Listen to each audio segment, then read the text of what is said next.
आजानुलम्बितभुजो कनकावदात संकीर्तनैकपितरो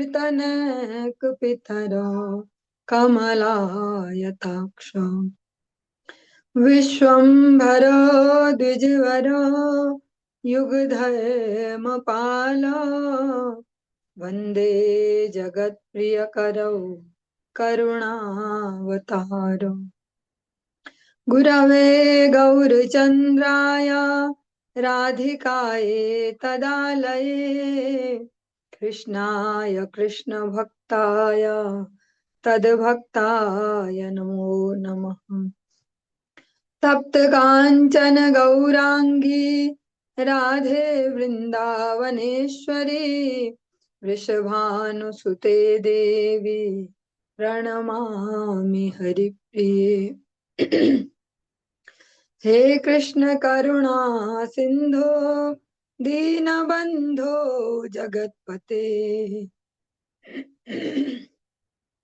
गोपेश गोपिका कांत राधा कांत नमोस्तुते। भक्त्या विहीना अपराध लक्षये क्षिप्ताश कामादितरंग मध्यै कृपामयी त्वां शरणं प्रपन्ना वृन्दे नुमस्ते चरणारविन्दम्। जय श्री कृष्ण चैतन्य प्रभु नित्यानंद श्री अद्वैत गदाधर शिवासादि गौर भक्त वृंद। हरे कृष्णा कृष्ण कृष्ण हरे हरे हरे राम राम राम हरे हरे।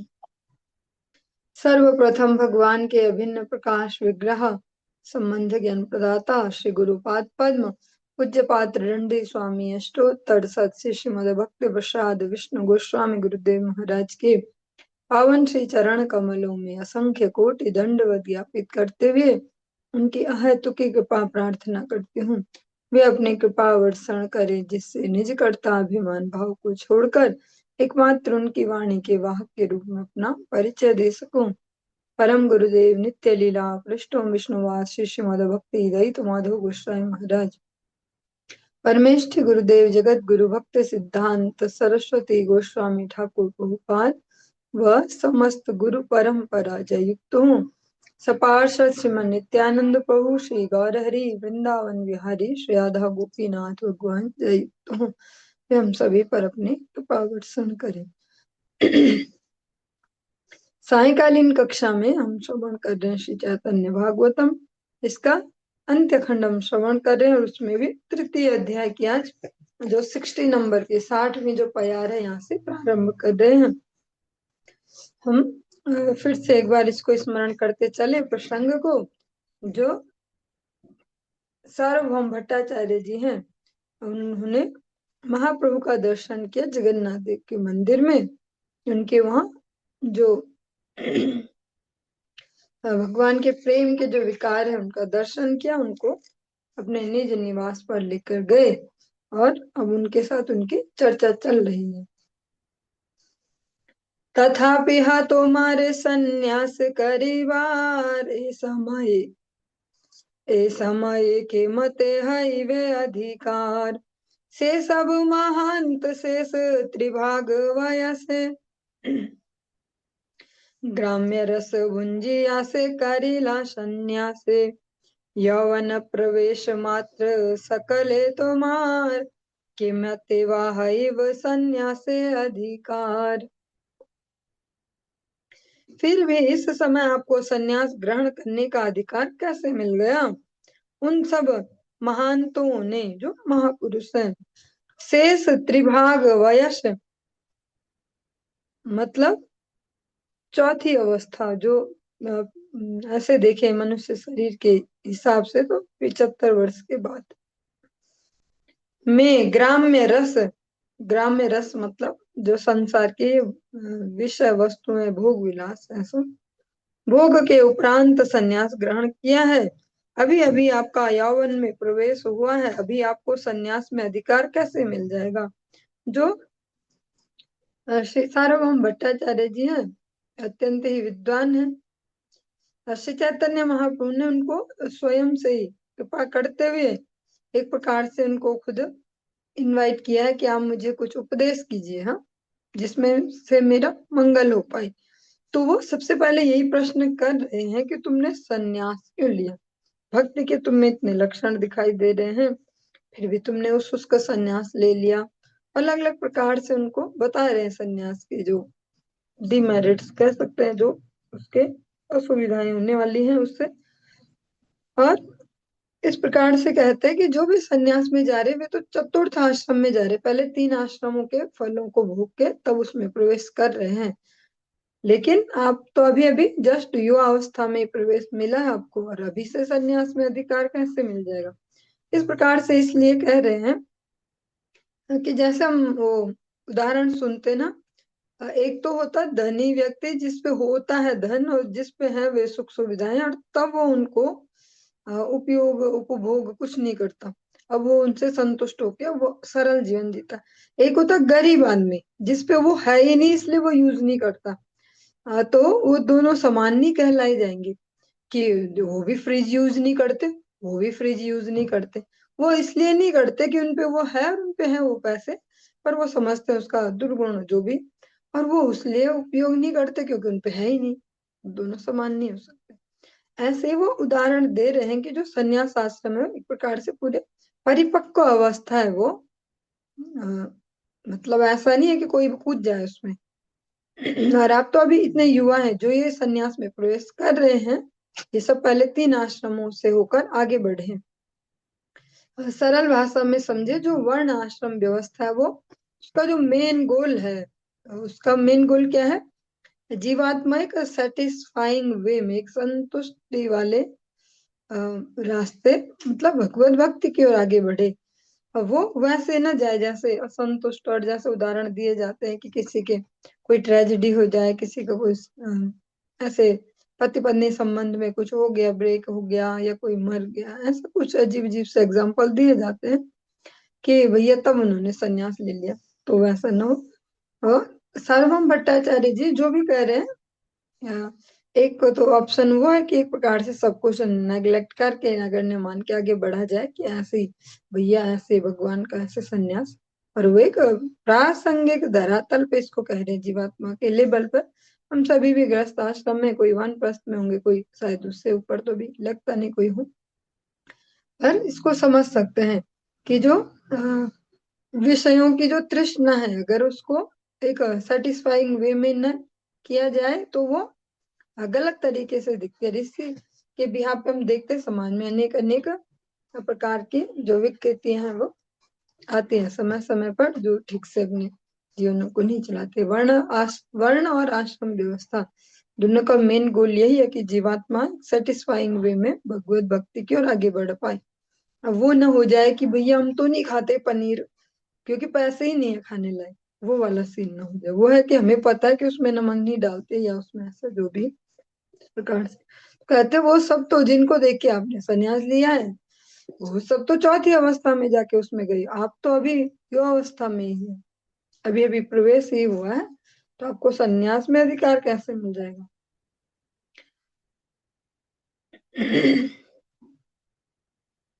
इसीलिए जगत गुरु भक्ति सिद्धांत सरस्वती ठाकुर प्रभुपाद भी इस प्रकार से कहते हैं, जो मरकट वैराग्य छाड़ी लोक दिखाइया, यथा योग्य विषय भुंज अनासक्त है। एक तो बंदर वाला वैराग्य नहीं बनना है कि भैया घर बार ही नहीं है, इसका तो घर बार ही नहीं होता, बंदर घर नहीं बनाता बेचारा महात्मा ऐसे, पर वो जबकि सबसे ज्यादा ऐसे कैरेक्टरलेस प्राणियों में उसकी गिनती होती है, जैसे कबूतर हो गया है, बंदर तो ऐसे।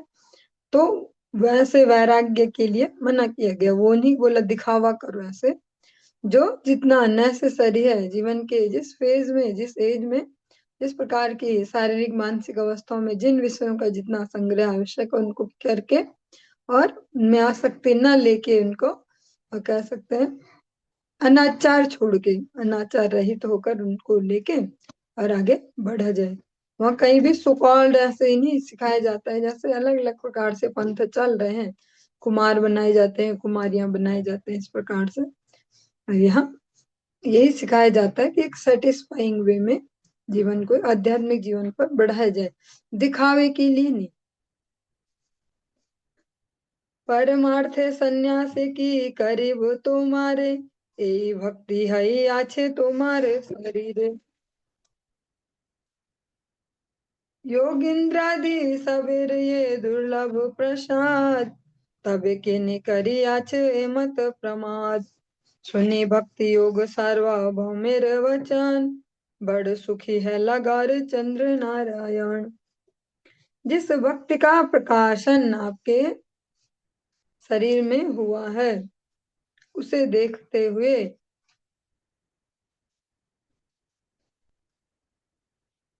परमार्थ में संन्यास ग्रहण करने का आपका क्या प्रयोजन है। वैसी भक्ति योगिंद्र आदि के लिए भी दुर्लभ प्रसाद स्वरूप है, फिर भी आपने ऐसा प्रमाद क्यों किया है। सार्वभौम से भक्ति योग का वचन सुनकर गौरचंद्र नारायण बड़े सुखी हुए। सार्वभौम भट्टाचार्य जी कहते हैं कि जो कह सकते हैं एक प्रकार से सबसे सत्य है, जो वास्तविक परमार्थ है, जो भक्ति है, वो तो आप में है, उसके लक्षण आप में है। तो आपने फिर ये परमार्थ के लिए संन्यास आश्रम क्यों ग्रहण किया है। इसका तो कोई आवश्यकता, इसकी आवश्यकता कोई थी नहीं आपको, आपने तो भक्ति योग पहले से ही है विद्यमान। जो भक्ति आप में विद्यमान है वो कैसी है, योगिंद्र आदि के लिए भी दुर्लभ, जो अनेक अनेक जन्म जन्म तक योग सिद्धियां करते करते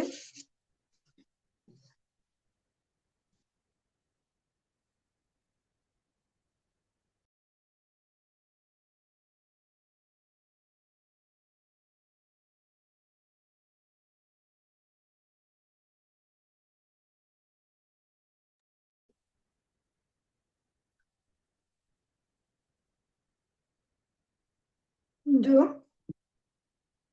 योगिंद्रों को भी दुर्लभ है, ऐसी भक्ति आप में विद्यमान है। फिर आपको, फिर आपने ऐसा प्रमाद क्यों किया, मतलब एक प्रकार से कैसे ऐसे लापरवाही, जैसा हमारे शब्दों में कहते हैं ना, ऐसी लापरवाही क्यों। आपको तो संन्यास की आवश्यकता नहीं थी कोई, आप में तो वो दुर्लभ भक्ति का उदय है।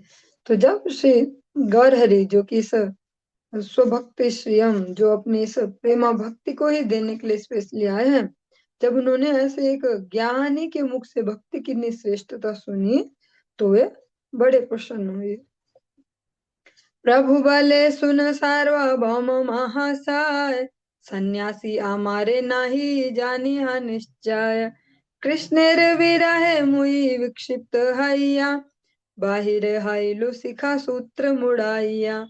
सन्यासी करिया ज्ञान छाड़ मोर प्रति, कृपा करिए न मोरे कृष्ण हयमति। प्रभु ने कहा, सुनिए सार्वभौम महाशय, निश्चित तौर पर मुझे सन्यासी मत समझना, आप मुझे इस प्रकार से मत समझो। क्यों। कृष्ण के विरह में मैं विक्षिप्त होकर शिखा सूत्र मुड़वा कर बाहर आ गया हूँ। मुझे सन्यासी समझना छोड़ दीजिए और ऐसी कृपा कीजिए ताकि ताकि कृष्ण में मेरी मति हो जाए। वो किस प्रकार से अपना परिचय दे रहे हैं गौरहरि, जैसे कोई इस जगत में विक्षिप्त हो जाते हैं अलग अलग आसक्तियों के चलते, जगत में स्त्री पुरुष आसक्ति के चलते या अलग अलग प्रकार से मानसिक विक्षिप्तता ऐसी आ जाती है। श्री गौर हरि कह रहे हैं कि भैया मुझे तो श्री कृष्ण का विरह है, उसमें मैं पागल हो गया हूँ। विक्षिप्त मतलब एक प्रकार से, अगर इस प्रकार से शब्द लें तो पागल होना, ऐसा मतलब जो मति है उसका स्थिर न होना। तो मैंने उस चक्कर में ये सिरवेल मुंडवा रखा है, ऐसा कुछ नहीं है कि मुझे आप सन्यासी मत समझो। आप मुझे ऐसा आशीर्वाद करो, ऐसी दया करो कि जिससे कृष्ण में मेरी मति हो जाए। इसकी जो व्याख्या थोड़ी सी उसको श्रवण करेंगे। गौर सुंदर ने कहा, मुझे मायावादी सन्यासी के ज्ञान से वेश ग्रहण करने वाला मत समझना। मतलब जैसा आप मुझे देख रहे हो वैसा मेरा परिचय मत समझना। कृष्ण के न मिलने के कारण दुखित होकर ही मैंने ब्राह्मण के शिखा सूत्र रूप संबल को छोड़ दिया है। क्योंकि मतलब इतना विरह, इतना श्री कृष्ण को ढूंढने की जो तड़प है वो इतनी बढ़ गई कि फिर एक प्रकार से अगर हम अपनी लोकल लैंग्वेज यूज करें वैसे, या फिर इतनी बढ़ने वाली कि इतना डिप्रेशन में चला गया, या इतना मतलब इतनी आतुरता आई उनको ढूंढने की। उनके चक्कर से मैंने जो ये अपना एक प्रकार का जो ये लौकिक स्वधर्म था यहाँ का ब्राह्मण वाला शिखा सूत्र, इसको भी त्याग दिया उनके विरह में, उनको ढूंढने के लिए। अब मुझे ऐसे शरीर देख के, वेश देख के मायावादी सन्यासी मत समझना। आप मुझे मायावादी सन्यासी मत समझना। सदैव अनुग्रह करना जिससे कि कृष्ण में मेरी सेवा बुद्धि उत्तरोत्तर वृद्धि को प्राप्त होकर मुझे कृष्ण प्रेम की प्राप्ति हो जाए। क्या कह रहे हैं महाप्रभु? फिर से हम इस शब्द को सुनेंगे, इस वाक्य को। आप सदैव अनुग्रह करना जिससे कि कृष्ण में मेरी सेवा बुद्धि उत्तरोत्तर वृद्धि को प्राप्त होकर मेरे कृष्ण प्रेम की प्राप्ति हो जाए। ये नहीं बोला कि कृष्ण प्रेम प्राप्त हो जाए, वो डायरेक्ट नहीं हो सकता है। जब सेवा वृत्ति बढ़ती जाएगी, वही सेवा वृत्ति जितनी गाढ़ी होती जाएगी, जितना उसमें अनुराग और गाढ़ापन, वही प्रेम जिसको कह रहे हैं शास्त्र, वो बन पाएगा। प्रेम हम जिसको अभी समझ रहे हैं वो अभी थोड़ा सा अट्रैक्शन है ऐसे, और वो प्रेम नहीं है। बस प्रेम वही है, तदर्थे अखिल चेष्टितम। जितना गाढ़ अनुराग हो जाएगा, वो कैसे दिखेगा वो अनुराग? सेवा वृत्ति से। जिसकी जितनी सेवा वृत्ति हो गई, बाह्य वेश का उसमें कुछ लेना देना नहीं है कि जिस पे ज्यादा रुपए हो तो उसने और महंगी सी कंठी पहन ली, या और अच्छे से और गोपी ड्रेस अच्छी सी वाली खरीद के पहन लिया, अच्छी धोती कुर्ता पहन लिया तो अच्छे भक्त हैं ये, ऐसे। वो आंतरिक जो वृत्ति है, जो मन है, मेनली जो मन है, मन वो कहाँ लगा है, उससे पता चलता है कि वो कैसा उसका स्टैंडर्ड है।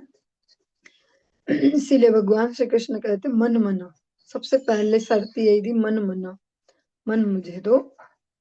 और मन का ही सारा लेना देना है, बाह्य के वेश से कुछ डिफाइन नहीं होता है। बाह्य तो 400-500 रुपए, 1000 रुपए, 2000 रुपए ऐसे लगा के बढ़िया बढ़िया ड्रेसेस और वो सब पहन के हम भक्त बन जाते हैं। पर जो आंतरिक मनोवृत्ति है वो उसका परिवर्तित होना परम आवश्यक है। और वो सेवा से ही हो पाएगा। ऐसा नहीं होगा कि किसी काल में भी कि ये बहुत बड़े भक्त है पर सेवा में हाथ नहीं हिलाते हैं, ये ऐसा कभी नहीं होगा। ये बहुत नाम जप करते, बहुत नाम जप, पर सेवा में हाथ नहीं हिलाते, ऐसा नहीं हो पाएगा। जो इस सेवा को, और एक हो गया अभी हमारा वाला स्टैंडर्ड कि कोई बोल देता है तो अब हम करते हैं उसको, उस सेवा को, और वो भी कुड़ कुड़ के कि मेरा तो नहीं, इतने काम भी फंसे और तब तक ये भी बोल दिया और क्या करूं, और ऐसा ऐसा वो नहीं। हाँ, उसको भजताम प्रीति पूर्वकम। भज जो है, भज एक तो हो गया भजना, वैसे स्मरण करना, और एक हो गया सेवा।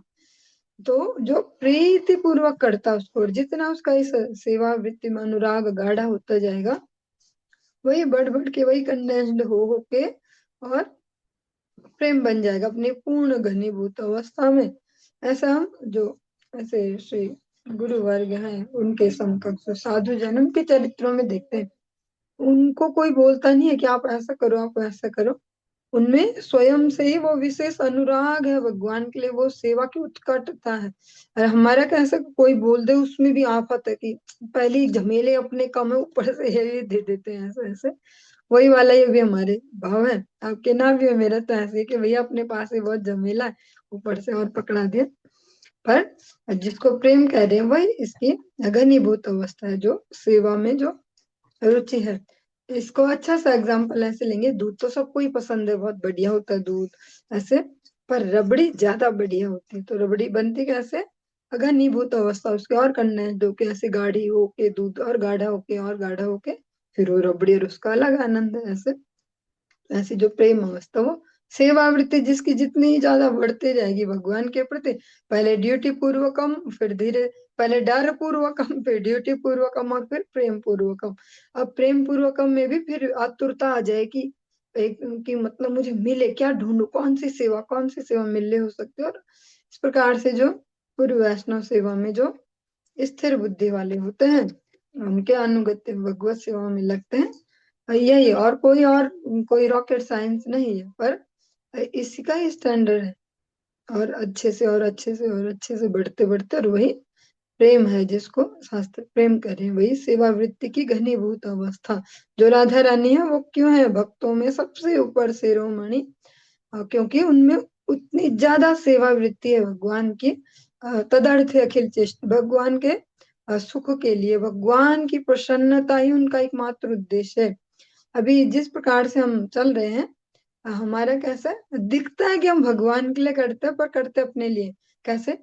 मुझे बहुत मजा आता कीर्तन में, मुझे बहुत आनंद आता है कीर्तन में, तो वो फेज भी ठीक है, वहीं से शुरू होते धीरे धीरे धीरे धीरे। इसको अभी ऐसे नहीं बोल रहे कि ये ऐसा नहीं होना चाहिए, धीरे धीरे आगे बढ़ते हैं। पर अभी हमें मजा आता है इसलिए हम कीर्तन में जाते हैं। अभी उसका इससे कुछ लेना देना नहीं कि ठाकुर जी को मजा आता है, ठाकुर जी को आनंद आता है मुझे कीर्तन में देख के, या मेरा कीर्तन ऐसे सुन के, या भगवान खुश होंगे इसलिए मैं कर रहा हूँ या कर रही हूँ। अभी ये कि हमें आनंद आ जाता है, हमको ऐसे मतलब मुझे ना पसंद है ये वाली सेवा, या मुझे ऐसे, तो अभी वो मुझे ही पसंद है ऐसे। अभी वो ठाकुर जी की प्रसन्नता के लिए नहीं। और फिर ऐसे धीरे धीरे धीरे धीरे इसको जब समझते जाएंगे तो भगवान की प्रसन्नता के लिए वो होगा, तब वो भक्ति कहलाएगी। और जैसा कि श्री भक्ति रसामृत सिंधु में भी रूप गोस्वामी जी कहते हैं, अन्या विलासिता शून्य, अन्य विलास जो है उनको किनारे करके, मतलब उसमें अपने सुख की अभिलाषा भी नहीं, केवल भगवान को सुख करने की। इसका एक बहुत सुंदर सा उदाहरण श्री गुरु महाराज जी के मुखारबिंद से श्रवण किया कि एक सीन है कि जो श्रीमती राधिका रानी है, वो जैसे उनका विवाह आदि हो रखा है, और उनको जाने नहीं दिया जा रहा है, ऐसे वो जाना चाहती है भगवान के पास किसी भी बहाने से, पर जो जटिला देवी है वो जाने नहीं दे रही, अभी ऐसा अभी वैसा ऐसे उलझा के रखो, क्योंकि उनके भी दिमाग पे ये चलते हैं कि जा ना पाइए ऐसे ऐसे। तो भगवान से उनका मिलना हो नहीं पा रहा है, और जो उनकी जो सेवा वृत्ति है निरंतर भगवत प्रसन्नता की, वो बाधित हो रही है। तो उससे और विरह उत्पन्न हो रहा है, और कह सकते इतने जो उसका ताप है, जो गर्मी है, उससे ऐसी स्थिति है कि जो उनकी सखी उनके लिए ऐसे कोमल कोमल जो गुलाब की पंखुड़ियां बिछा के जो सैया तैयार करती हैं, वो भी एकमात्र उनके शरीर के भाव से ही, जबकि हमारे जैसा देह नहीं है उनका, पर उसके भाव से ही वो ऐसे सूख जाते हैं तुरंत ही, इतना ज्यादा विरह है, विरह की अग्नि। लेकिन तभी एक मैसेज आता है यशोदा मैया का कि भैया ठाकुर जी के लिए कोई लड्डू बनाने या ऐसा कुछ भोग तैयार करना। तो फिर वो अपने वो सब टेंशन, वो सब गर्मी, और वो सब जो दिमाग में चल रहा है ऐसा सब वो छोड़ के, पहले तो अंदर से इतनी अग्नि जल रही है विरह अग्नि, और बाहर से फिर चूल्हे वाली लकड़ियों वाली अग्नि जलानी और भी गर्मी, और उसमें भगवान के लिए जो नैवेद्य तैयार करते हैं। तो मतलब इसको हम शब्द जाल में ही बोल सकते हैं समझना तो, और समझना और अनुभव करना तो बहुत मुश्किल है, फिर भी शब्द जालों में ही समझ पाएंगे। जो प्रसंग है वो क्या है कि सेवा बुद्धि उत्तर उत्तर वृद्धि को प्राप्त होकर मुझे कृष्ण प्रेम की प्राप्ति हो जाए। इसलिए श्रीमती राधिका रानी शिरोमणि है, चाहे ब्रज गोपियां भी है, उन सब में भी सर्वोपरि की वो भगवान की सेवा को इस प्रकार से करती हैं, मतलब उसमें अपने सुख की गंध मात्र भी नहीं होती कि हमें भी तो मजा आएगा ऐसे। वो केवल भगवान की प्रसन्नता के लिए, हमें आफत आ रही है पर भगवान को फिर प्रसन्नता हो रही है तो हम फिर भी उसको करेंगे। तो जो ये सेवा वृत्ति है उसकी जो प्रगाढ़ अवस्था है वही प्रेम बनता है, और गुरु वैष्णव कृपा से इसको प्राप्त किया जा सकता है। जो भक्ति राज्य है उसको हम अपने जोर लगाने से ऐसे प्राप्त नहीं कर सकते कि हम चालबाजी खेलें, हमारा तेज दिमाग है हम ऐसे चलाएं वैसे चलाएं। उसको जो निष्कपट सेवा वृत्ति है उससे प्राप्त किया जा सकता है। और फॉर्मूला इतना ही है, पर एप्लीकेबल अप्लाई करने के लिए जीवन भगवान ने दिया है, उसको धीरे धीरे धीरे धीरे समझ के अगर हम ठीक से चलेंगे इस ओर, तो अच्छे से कर पाएंगे। प्रभु हई निज दासे मोहे हेन मते, ए माया या दासे प्रभु जानी बेके मते, यदि तिहो नाही जाना न अपनारे, तबे कार्य शक्ति आछे जानी ते ताहारे। हाँ, श्रीमती राधिका रानी का हम एग्जाम्पल ले रहे थे। तो साथ साथ जो ब्रज गोपियां हैं, जो उनसे नीचे जो आती हैं, उनकी जो अनुचरियां सखी वृंदा से, उनका भी देखे तो वो भी इसी भाव को धारण करते। राधा रानी का सर्वोपरि है, और ब्रज गोपियां भी इसी भाव को धारण करती हैं कि अन्याभिलाषता शून्य, मतलब केवल भगवान की प्रसन्नता के लिए, अन्य कोई अभिलाषा नहीं है। कितना सुंदर जो गोपी गीतम है उसमें ब्रज गोपिकाएं कहती हैं, पति सुतान्वया भ्रात बांधवान नति विलंघ्यया तेन्त्यच्युतागता। कि हे ठाकुर जी, जो ऐसे स्त्री शरीर के हिसाब से अगर देखें लौकिक धर्मों में, तो पति सुतान वया भ्रात बांधवा, जिस प्रकार से स्त्री शरीर के लिए ऐसे शास्त्र कहते हैं कि हमेशा उनको संरक्षण में रहना आवश्यक है। जैसे बचपन में पिता के भाई के ऐसे संरक्षण में, फिर पति के संरक्षण में, फिर उनका जो वृद्ध अवस्था आई या पति का संरक्षण ना हो तो पुत्रों के संरक्षण में, इस प्रकार से हमेशा रहना चाहिए। वही उनका धर्म है। उसके ही उसकी रक्षा करते हुए जो जो कर पाए तब वो है धर्म। मतलब पहला प्राइमरी धर्म यही है। ब्रज गोपिकाएं कहती हैं कि आपके लिए हमने ये सब भी छोड़ दिए, जो कि बहुत ही इम्पॉसिबल है किसी ऐसे स्त्री देह में जो सदाचारी स्त्री उसके लिए। क्योंकि अगर आज के परिवेश में जाए तो आजकल इसको ही प्राप्त करने के लिए, इसी गोल को अचीव करने के लिए सारा जोर लगाया जा रहा है। जो सो कॉल्ड स्त्री शरीर वाले हैं कि ये सारे बैरियर नहीं चाहिए, अब हमको इससे हम फ्री हो जाए ऐसे। पर उसको ये ब्रज गोपिकाएं कहती हैं कि हमने आपके लिए वो सब भी छोड़ दिया, जिसको छोड़ना एक स्त्री शरीर के लिए बड़ा ही असंभव सा है। और भगवान भी इसी प्रकार से कहते हैं, मदर्थे त्यक्त सर्व विषयान, जो ब्रज गोपिकाएं हैं उन्होंने मेरे लिए सब कुछ छोड़ा है। तो वहां पे उनका वो अपने प्रसन्नता के लिए एक लेस मात्र गंध भी नहीं है। कि मतलब तो एक प्रकार से रिस्क पॉइंट पे ही चल रही है ना, कि अब तो कौन आने भी देगा घर में कि नहीं, या समाज में भी ऐसा बोलेंगे, नाम रखेंगे, ऐसा कहेंगे वैसा। पर फिर भी भगवान की प्रसन्नता के लिए वो सब करते हैं। तो वो है सेवा वृत्ति, मतलब तदर्थे अखिल चेष्टितम। उसमें ये नहीं कि हमें मजा आता है इसलिए हम ये करते हैं सब। अभी जो हमारा स्तर है वो तो बहुत ही जीरो लेवल पे, हमें अपने मजे के लिए करते हैं। जिस दिन मन नहीं करेगा तो नहीं जाएंगे कीर्तन में, मन नहीं कर रहा तो मन है ऐसा ऐसा। मतलब अभी वो वाला भी नहीं है कि मन करे ना करे जाना है, तो अभी वो भी शुरू नहीं हुआ है। और धीरे धीरे इसको प्रैक्टिकली ऐसे ही समझ पाएंगे, क्योंकि भक्ति को ही शब्दों के जाल से नहीं समझी जाएगी, अप्लीकेबल फॉर्मूले पे चल चल के उसमें आगे बढ़ पाएंगे। और जब अप्लाई करते जाएंगे, रिजल्ट देखेंगे तो समझते जाएंगे। वरना ही शब्द जाली रह जाएंगे कि सुबह ऑन करते शाम ऑन करते, सुनते तो है कुछ, बोलते तो बढ़िया, पर पता नहीं क्या क्या है ऐसा। प्रभु हई निज दासे मोहे न मते, ए माया या दासे प्रभु जानी वे के मते, यदि तिहो नाही जाना ये न अपना रे, तबे कार्य शक्ति आछे जानीते ताहारे। न जानिया सेवक या तेक कथा काय, ताहा तेओ ईश्वरेर महाप्रीत है। सर्वकाल वृत्य संगे प्रभु क्रीड़ा करे, सेवकेर निमित्ते आपन अवतारे। जो प्रभु होकर इस प्रकार से अपने दासों को मोहित करते हैं, उन प्रभु को इस माया के दास कैसे जान पाएंगे। यदि वे अपने आप को प्रकाशित न करें तो उन्हें जानने की शक्ति भला किसमें है। बिना जाने भी सेवक जितनी भी बातें करता है, उनसे भी ईश्वर को महाप्रीति होती है। प्रभु सर्वकाल भृत्यों के साथ क्रीड़ा करते हैं, सेवक के लिए स्वयं अवतरित होते हैं। सेवक जिस प्रकार से कृष्ण चरणों का भजन करते हैं, कृष्ण भी उसी प्रकार से स्वयं दास का भजन किया करते हैं। यह उनका स्वभाव है कि वे भक्त वत्सल हैं। उनके उस स्वभाव को निवारित करने की शक्ति भला किसमें है?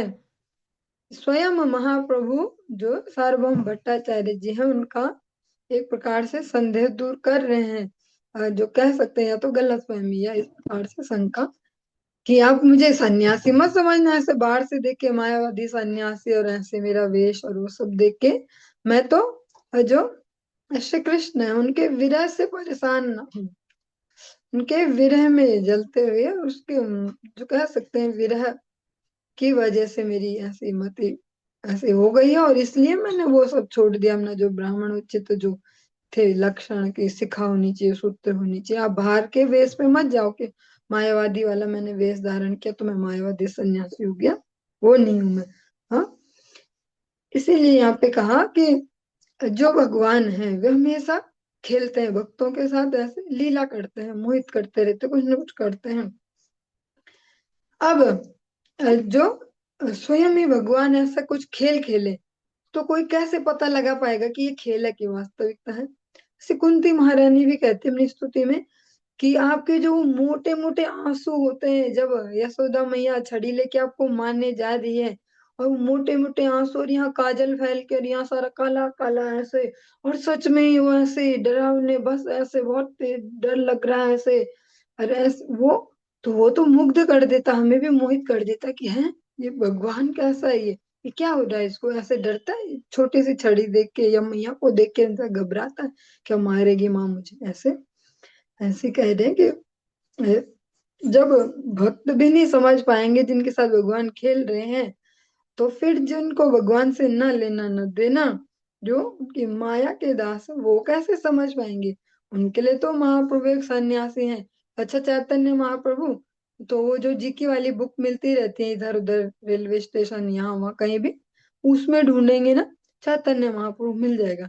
16वीं सदी के अ, ऐसे कुछ आएगा, कृष्ण भक्त या कृष्ण भक्ति के प्रचारक ऐसा टाइप, वहां पे ये एड्रेस मिलता है महाप्रभु का। तो उनको कोई कैसे और कोई जान पाएगा जब भक्त ही नहीं पहचान पाते, जब भगवान के साथ खेलते हैं।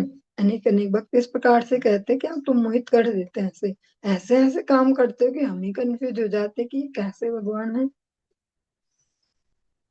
यदि वे अपने आप को प्रकाशित न करें तो उन्हें जानने की शक्ति भला किसमें है? सोई जान ही जेव देहु जनाहि।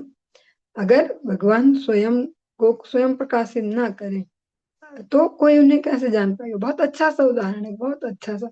जैसे आ, जो सूर्य है, अगर सूर्य ना आए तो सूर्य को कोई ढूंढ पाएगा?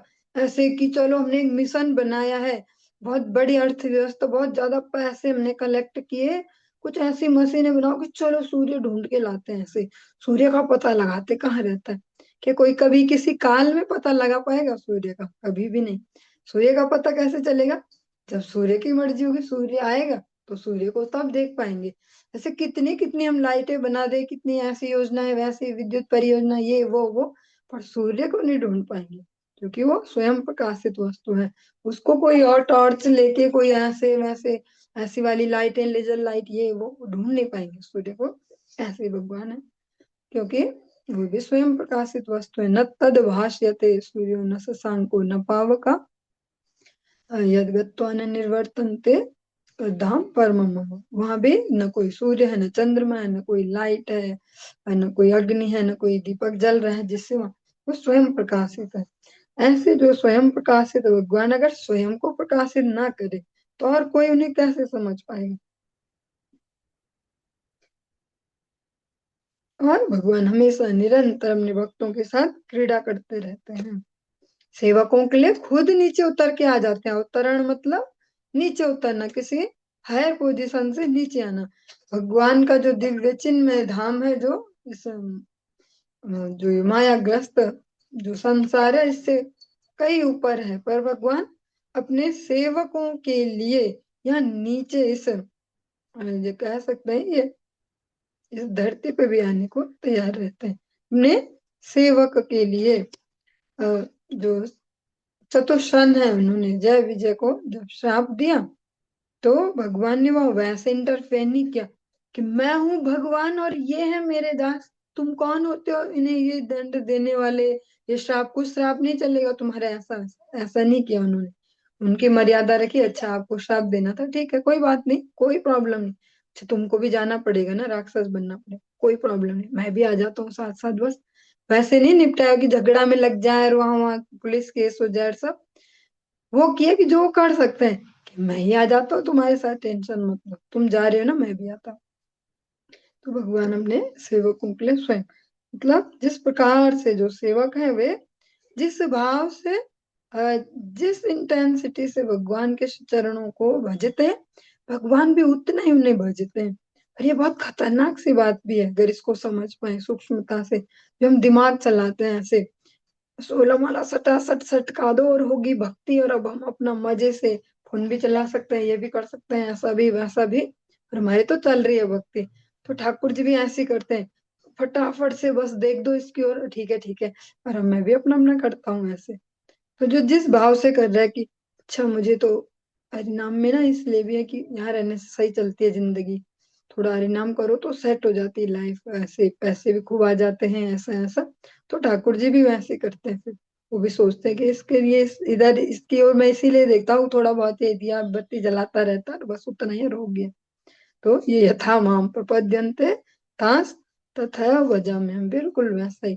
तो जब भी हमें कोई ऐसे शिकायत आए हृदय में कि भगवान ऐसे नहीं करते या सुनते नहीं, तो वो फिर हमारी ओर से मिस्टेक है, मतलब बिल्कुल वो रिफ्लेक्शन है। वो पूर्ण, वो अपने आप में स्वतंत्र नहीं है कि जबरदस्ती घुसेंगे किसी के जीवन में भगवान। जितना कोई उन्हें अलाउड करता है उतना ही वो आते हैं। उन्हें भी कोई शौक नहीं किसी की लाइफ में घुस घुस के घुसने का, जितना तुम गेट खोलोगे उतने से अंदर आऊंगा, ऐसा यह उनका स्वभाव है कि वे भक्त वत्सल हैं। उनके स्वभाव को निवारित करने की शक्ति भला किसमें है। और भगवान का बहुत सुंदर सा स्वभाव है कि वे भक्त वत्सल है, भक्तों के प्रति हमेशा दयालु रहते हैं। जैसे जो वत्स है, वत्स से वत्सल आया, जैसे गाय रहती है अपने बछड़े के प्रति हमेशा वत्सल, ऐसे श्री भगवान भी जीवात्मा के प्रति रहते हैं। पर कोई ऐसा बछड़ा हो कि जिसको सींगी भिड़ाने और हमेशा झगड़ा के ही मुंड में रहना है, तो गाय भी क्या करेगी उसमें। तो ऐसे ही श्री भगवान भी जो सामने वाले का जैसा वो है आचरण, उसके हिसाब से उन्हें फिर मजबूरी में करना पड़ता है, वरना उनका जो अपना स्वभाव हुआ है भक्त वत्सल। गौर सुंदर मायाधीश होकर भी मायावश सार्वभौम को छल कर उनके निकट से उपदेश प्राप्त करने लगे। आज स्वयं जगत गुरु होते हुए भी सार्वभौम भट्टाचार्य जी को बोलते कि आप बनो मेरे शिक्षा गुरु, आप मुझे कुछ शिक्षा दो जिससे कृष्ण में मेरी मति लगे, जिससे सेवा वृत्ति और दृढ़ हो पाए, उस सेवा वृत्ति दृढ़ होके फिर प्रेम प्राप्त हो पाए। आप मुझे गाइड करो कि ये कैसे कैसे हो पाएगा। हाँ, जो बार बार जो हम एक श्रवण करते हैं कठोपनिषद का एक वचन है, वो बहुत ही महत्वपूर्ण है। नायात्मा प्रवचनेन लभ्यो न मेधिया न बहुना श्रुतेन यमे वैश विणुतेन लभ्यस्तस्यैष आत्मा विवृणुते तनुम। कि वो जो भगवान है वे परम तत्व, उनको कोई भी जीवात्मा न प्रवचनेन लभ्यो न मेधिया न बहुना श्रुते, न ज्यादा कह के, न ज्यादा सुन सुन के, न ज्यादा दिमाग चला चला के उनको पा सकता है। कैसे पा सकता है, जब उनके श्री चरणों में नतमस्तक हो जाए, शरणागत हो जाए, उनको बोलो कि भैया मेरा नहीं चलता यहाँ जोर, आप देखो कैसे चलेगा। तब वे ही जब उनके प्रति दयालु होंगे और जितना चाहेंगे उतना उनके हृदय में स्वयं को प्रकाशित करेंगे। ये मत सेवा के भजे कृष्णेर चरण, कृष्ण से मत दासे भजे न आपने, एतान स्वभाव ये श्री भक्त वत्सल, इहा तानि निवारिते कार्य आछे बल।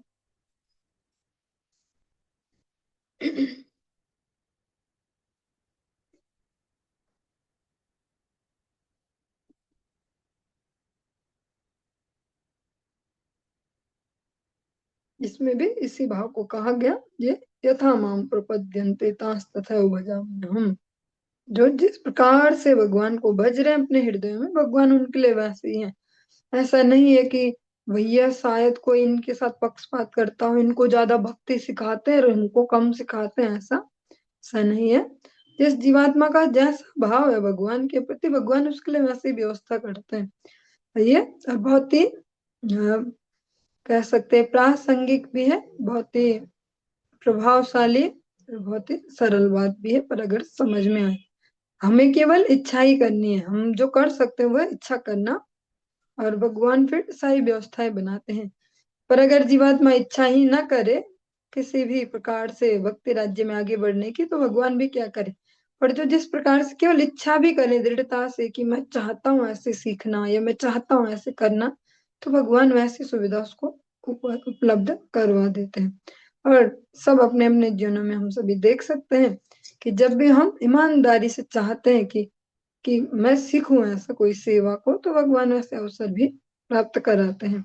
मतलब जो भी हमारे जीवन में वो हमारी ही वजह से, कोई न तो बाहर से इस जगत का कोई मनुष्य उसमें इंटरफेयर कर सकता है, न कोई भी। जिस प्रकार से हमारी जो वृत्ति है वही रिफ्लेक्ट होके हमारे जीवन में आते हैं।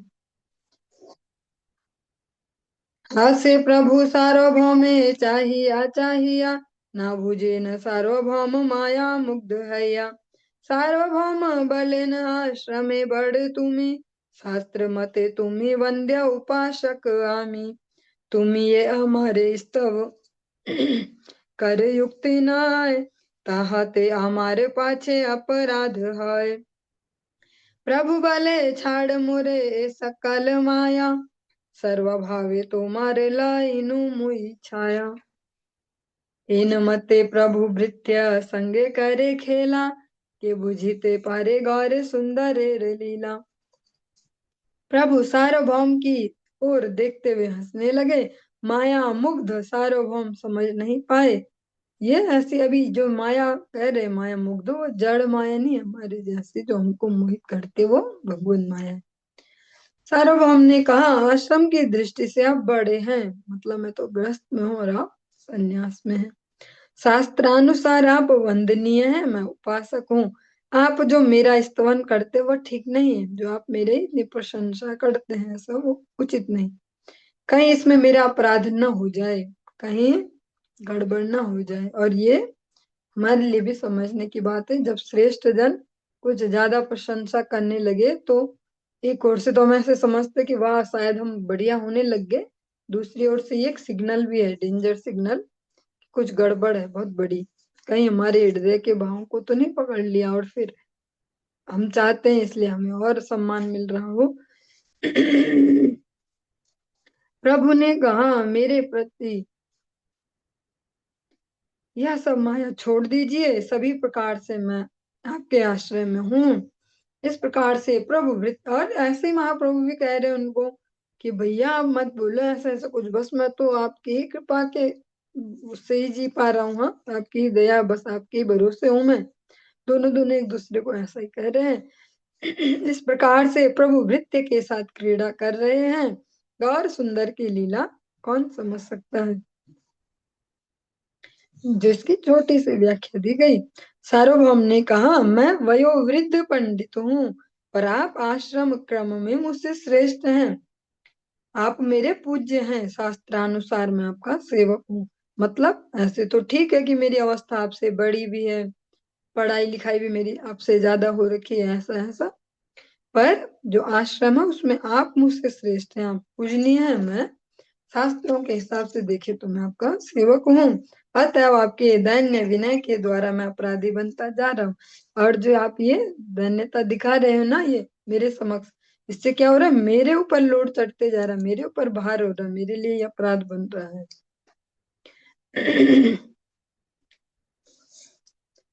गौर हरि ने कहा, इन सब बातों के द्वारा आपका आश्रय पाए हुए मुझे वंचित मत कीजिए। महाप्रभु ने भृत्य सार्वभौम के साथ इस प्रकार क्रीड़ा करते हुए उन्हें अपना स्वरूप नहीं जानने दिया, अपितु उनके निकट से श्रीमद् भागवत के जो एक श्लोक है उसको, आत्मा रामश्च, इस प्रकार से श्लोक की व्याख्या सुनने के लिए व्यग्रता का प्रकाशन किया। वो भी कह रहे हैं कि आप मेरी वंचना मत करो, ऐसे तो मैं बड़ा हूं आपसे, ऐसा लग रहा है, पर आप श्रेष्ठ हैं आश्रम में। और यही महाप्रभु भी कह रहे हैं कि आप मेरी वंचना मत करो, कि भैया मैं तो आपका दास हूँ, मुझ पे दया करो। और फिर ऐसा कह के उनको श्रीमद् भागवतम का एक श्लोक उनसे कह के कहते हैं कि थोड़ा इसको समझा देंगे क्या। और यही रीति भी है, जो जो गुरु वर्ग हैं, जो भगवान के भक्त हैं, उनके निकट जब जाए तो यही समस्याएं लेके ना जाए जो समस्या हम पड़ोसियों को भी सुनाते हैं। उनको कुछ ऐसे सुनाए जाए जिनको पड़ोसियों को नहीं सुनाते, उनको वो सुनाई जाए कि जिनसे हमारा हमेशा हमेशा की जो बड़ी बड़ी समस्याएं हैं, जन्म मरण और भगवान से विमुखता, उनसे पार पा पाए, उनको वो समस्याएं सुनाई जाए। भक्ति विनोद ठाकुर जी इस प्रकार से कहते हैं, कांदिया कांदिया जना इवा दुख ग्राम, संसार अनाल है थे, मांगे व विश्राम। और इससे आगे भी कहते हैं कि जब हम ऐसे भगवान के भक्तों के निकट शरणागत होते हैं, उनसे प्रार्थना करते हैं, तो उनको भी दया आती है हमारी स्थिति देख के। फिर वे भगवान से हमारे लिए दया मांगते हैं, तो भगवान डायरेक्ट हमारी नहीं सुनते। जो रात दिन सारी दुनिया चिल्लाते थे हे भगवान, ओ माय गॉड, ऐसे ऐसा भगवान सुनते हैं भक्तों के माध्यम से। तो जब वे भक्त भगवान से प्रार्थना करते किसी जीवात्मा के लिए, तो भगवान तुरंत सुनते हैं कि ऐसा है कौन हो जिसके लिए ये भी प्रार्थना कर रहे हैं। और यही तरीका भी है। प्रभु भले मोर एक आछे मनोरथ, तुम्हारे मुखे ते सुनी वांग भागवत, यतेक संशय चित्ते आछाए हमार, तुम वही गुचाईते हैं नहीं हार।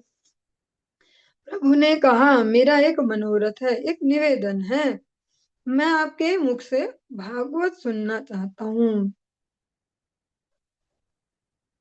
मेरे हृदय में जितना भी संशय है वह उस सब को सिवाय आपके और कोई दूर नहीं कर सकता।